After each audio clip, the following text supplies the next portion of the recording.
Now you had 37 missions total throughout the war, give or somewhere take. in there, yes. And you flew many airframes, the P-38 being your favorite. But it's this flight that that is certainly epic in your flying career. You know, describe what that mission was about and how you found yourself in the dogfight that happened that day. Well, at that time, we were running out of the infantry, and the divisions were running out of supplies. We were running low on fuel. We had a mission scheduled for September 16th, and what was going on is the 1st Infantry Division was crossing into Germany, and they were approaching Aachen, which was the first major German city. That's right. To be under attack by our forces. And so the Germans were trying to reinforce Aachen with train loads of troops. And our mission was scheduled for Düsseldorf, but they changed it, and it actually just before the flight, we had refueled the aircraft as best we could. We were scheduled to become the top cover for the other 2 squadrons, which were going to dive bomb and strafe. We would fly top cover for them because we had had some problems with the Luftwaffe attacking, being vectored into our 6 o'clock. And just a few weeks before, one of our squadrons had, one of our P-38 groups had been attacked. One of their squad, they'd lost half a squadron. Wow. And which was 8 aircraft. And so that was a tactical change that they made. Tactical change that the Luftwaffe, they disappeared for a short time, and they were supposed to be incapacitated, but that wasn't the case. They were still very active. And so we had this an occasion with them in mid-August, and again it was me. We decided to put people that had flown some missions, that had some experience, we put them at the tail end of the squadron, and their duty is to protect that squadron. To prevent what had happened 2 weeks earlier. 2 weeks earlier. So in the latter part of August, I had an occasion where we were attacked. I turned into them. I engaged an FW-190 into a turning situation, and I closed in on his tail. I was out turning him, and about the time I got into firing position, that doggone 190 did a flick roll, and I was flying one of the older P-38s without the aileron boost, and he just plain rolled out from under me and disappeared. There was no way I could roll with him. Wow. I got about halfway around and he's gone. So that was a lesson. Right. Don't try to outroll him. To our course, and so I picked the 38. You could roll, to me it rolled better to the left than it did the right, and so I picked the group to the left, rolled into them, and called the break. And when a member of the squadron spotted the enemy, it's his duty, no matter who it is, you call the break and then don't take your eyes off them because you'll lose them. Sure. And so I had the group coming in from the left. I rolled into them, thinking now the squadron has been alerted and they're going with me. And I called, if I remember, I called the 2 groups. We have 2 different gaggles. And so I rolled in on a head-on with the 1 gaggle, and right after I did that, I got hit in the tail. The other people obviously had turned, and they didn't follow the squadron, they followed me. And so I'm a single airplane, and I didn't know it quite yet, but it soon became more obvious. Very obvious. They set me on fire immediately. And so you were 1 against 20 at this point. Yeah, the 20 figure actually came later from the infantry. I didn't know how many. I didn't stop to count. Sure. And but we had, and I was told later by the infantry that they figured that the fight lasted about 6 minutes. Right. And they're observing this whole thing from the ground. They're observing, and it took place directly over the 1st Infantry Division, 16th Regiment. And they were attacking to the southeast of Aachen. And we were over a little, and I didn't know all this at the time. I thought I was over German territory, really, because we'd passed over Aachen. And we were just coming back in orbit to cover our squadrons, and so we're now a little east of Aachen, and it turned out we were over a little village called Ellendorf. And the 1st Infantry Division, the 16th Regiment, had taken Ellendorf the evening before. So the front line had moved. Moved up to Ellendorf, but they were trying to surround Aachen. You know, this is September. We didn't take Aachen until the latter part of October. Right. So this was going to be a long battle up there. And anyway, my battle wasn't as long, 6 minutes, and it seems like a lifetime. To describe what happened, I'm not sure I can do it. I've tried. I've probably told some stories that I put detail in. I'm not real sure about some of that detail. But I engaged a number of aircraft. We carried 300 rounds of 50 and 130 rounds of 20 millimeter, which doesn't give you a whole lot. Oh. And so my biggest worry at the time was that I didn't want to run out of ammunition, so I'm just firing very short bursts. And I'm firing very short bursts at various aircraft because the minute I tacked onto somebody, I had somebody tack onto me, and I'm getting hit. And on that first pass, whoever made that pass on me hit me in the hydraulic system, which was right back of the cockpit, and set it on fire. And I think that's what was burning. I'm not sure of it. But I also got a couple rounds that came in over my left shoulder, so he's pulling lead on me. And I'm at an angle, and it came in at an angle, and it hit my instrument panel. And I had, well, this is not good. Right, it's a little too close. Over this period of time, we're actually yo-yoing. I'm either full throttle, everything forward, or I'm cut back and trying to shake somebody off my tail. And on a P-38, you could see the 2 top 50s through your gun sight. So all of a sudden, I got an FW-190 in front of me, and it looks like my 250s are right around his rudder. I'm right on top of him. And that's when I remembered about my experience of being outrolled. So I'm trying to get a real quick shot at him, and out of the corner of my eye, I see these white flashes out on my left wing, and they're coming up towards the cockpit. And it seems like everything slowed up. And here comes the white dash up the wingtip into the engine area, and they hit the left fuel tank, which is right by the cockpit. Right. And all of a sudden we had a cold air vent in the 38. The only one in the cockpit came in at your left knee.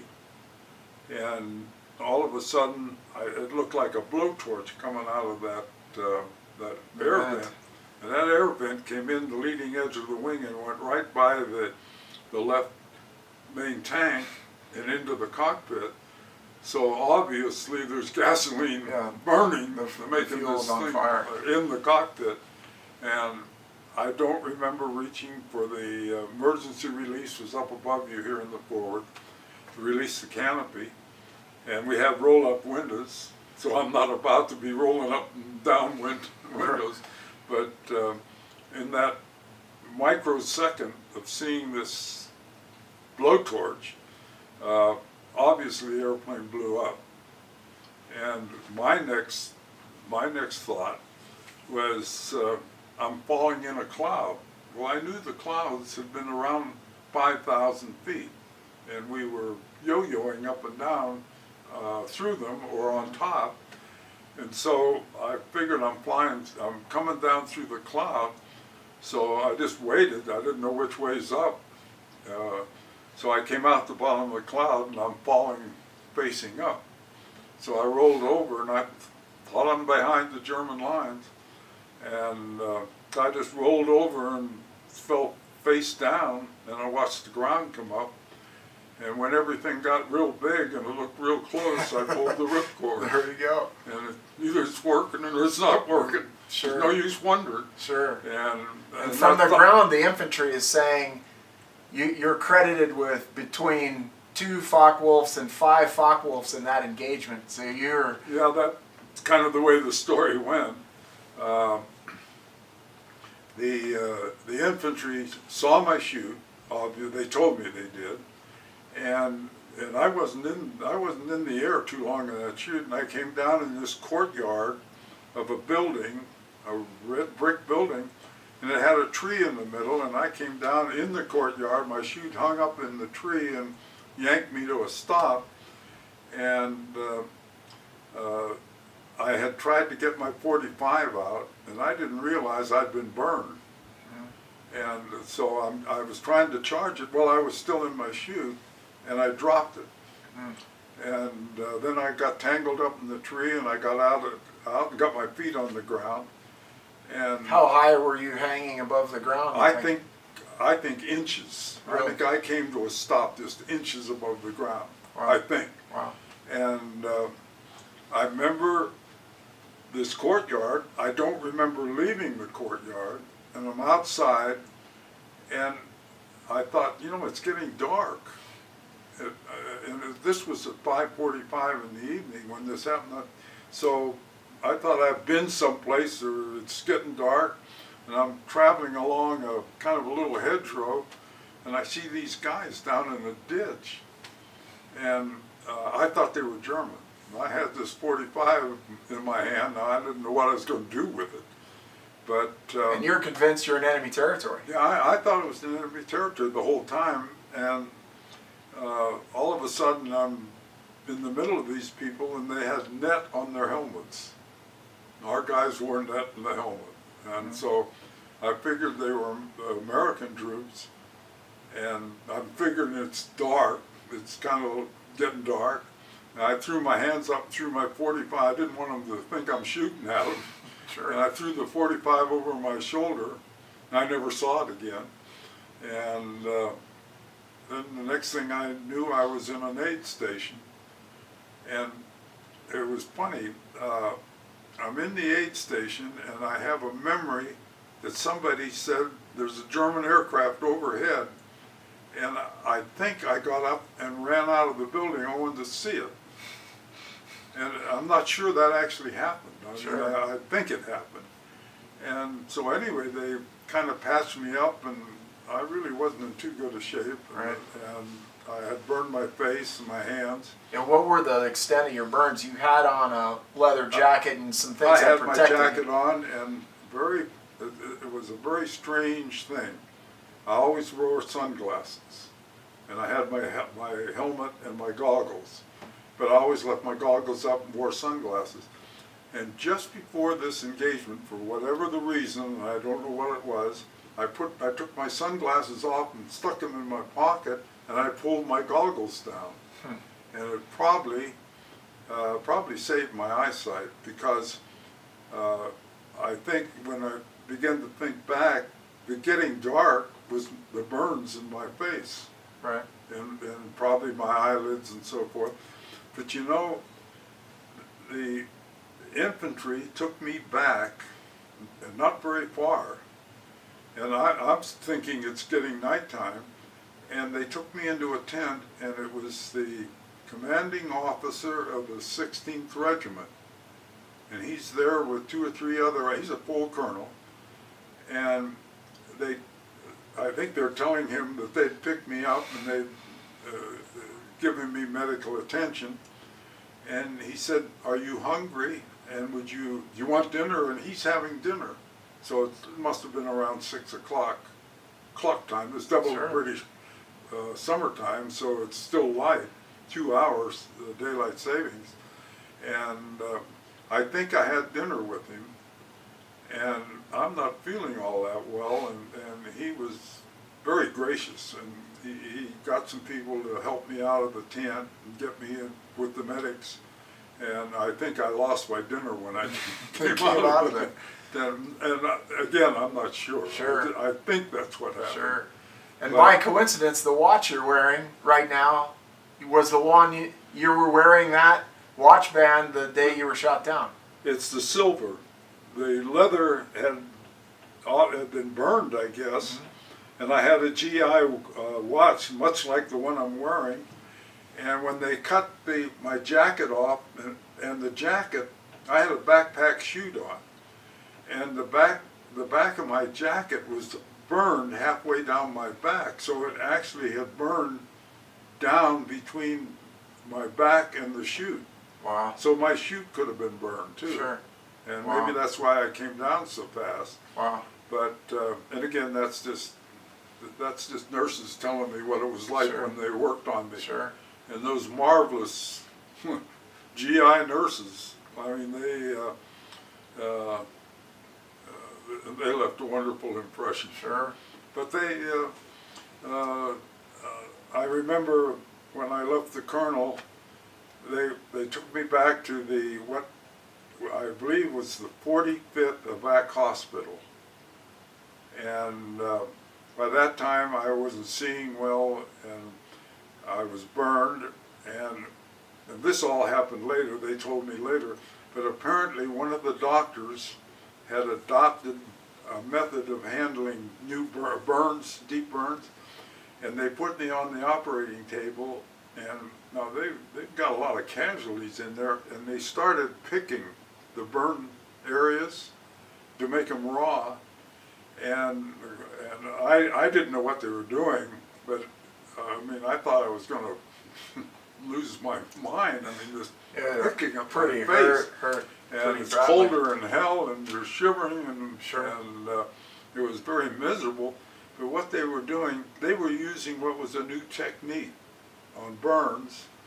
And what happened, when I left the 45th Evac Hospital, they put us on a hospital train and took us to Paris. And when they hauled me into the American hospital in Paris for treatment, I hadn't been in that hospital more than a few minutes, and this second lieutenant came up to me, infantry guy who looked like the wrath of God, but I could see he was a lieutenant, and he says, "Hell, I know you." I said, we picked you up. And what he meant when he said, at first I thought he meant he had picked me up, but apparently he was what was it? A lieutenant, was not the company commander. Platoon leader. And but he was with Company C of the 16th Regiment, and so he told me quite a bit. We stayed together for quite a while. Very interesting fellow. His name was Leonard Scott. He had been with the 1st Infantry. This all came out later. He had been with the 1st Infantry Division since the landings in Africa. Wow. He got the Distinguished Service Cross in Sicily. He was in the invasion of Italy, and then when they transferred the 1st Division to England, he went to England. He had been hit on D-Day. He made the landing and then went back to England wounded. Wow. And he'd been hit several times, I guess. So highly decorated. So he had witnessed a good part of this dogfight. Wow. And it was the corroboration of the 1st Division on the ground, men like Lieutenant Scott and others who articulated the details of that day, and it was based on largely on their testimonies that you were recommended and then eventually were awarded the Distinguished Service Cross, the nation's 2nd highest award for valor. Well, I would guess so, and I think maybe one of the primary, and this thought just came to me recently, the fact I've been invited to the 1st Infantry Division's museum, and I've talked to the curator and so forth, and so they have sent me pictures of the colonel who was commanding and all of the staff officers of the 16th Regiment, and I recognized the colonel. Yeah. And I think maybe part of this is the fact that I ended up in his company, and he knew me, and he knew that what had happened. Sure. And I think certain people may have told him what happened. So I don't know how all that DSC stuff. I have no idea. Sure. You didn't even file a combat report. I didn't file a combat report. The first indication that I got that about concerning the Distinguished Service Cross was in it would have been January. I had just gone back to the squadron for the 2nd time, hoping to fly, and I got orders to go to General Spotz's headquarters. And the orders didn't say anything about a Distinguished Service Cross, and at the last minute somebody says, well, you're going to receive the Distinguished Service Cross. I said, well, what the hell's that? And that's the first I heard anything about it. Give me the cliff notes on that.